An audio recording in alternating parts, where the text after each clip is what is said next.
ফরিদপুরে পেঁয়াজ তুলতে শুরু করেছেন বেশিরভাগ চাষি। ঘরে উঠেছে মুড়ি কাটা পেঁয়াজ।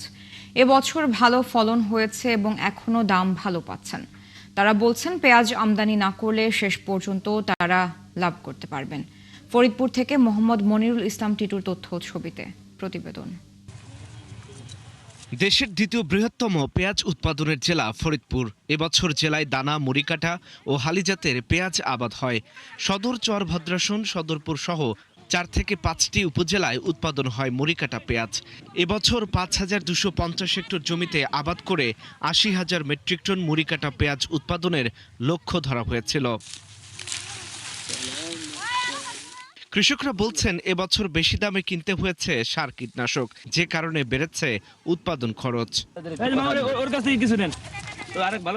কিন্তু আবহাওয়া ও পরিবেশ অনুকূলে থাকায় ভালো ফলন হয়েছে, তাই আমদানি না হলে লাভের স্বপ্ন দেখছেন তারা। বাজার আছে বর্তমানে, এই বাজার যেন 70 থেকে 80 টাকা 90 টাকা থাকলে কৃষক এই কোনো সমস্যা হবে না। এবছর যেরকম চলতেছে এরকম যদি থাকে তাহলে কৃষকের একটু ভালো হয় আর কি। যে দামে বেচতেছি তাতে আমাকে কিছু টাকা ঘরে যাবে। তাছাড়া গত বছর যে ফিলি ধরা খাইছি, যদি এই বছরও ধরা খায় তাহলে বাংলাদেশের কৃষক আর বলতে থাকবে না। এখন যদি এই মুহূর্তে ভারত থেকে কোনো পেঁয়াজ আমদানি করে তাহলে আমরা কৃষক কোনো মতে আমরা বাঁচবো না। এদিকে জেলা কৃষি সম্প্রসারণ অধিদপ্তর বলছে মুড়িকাটা পেঁয়াজ বাজারে আসতে শুরু করেছে।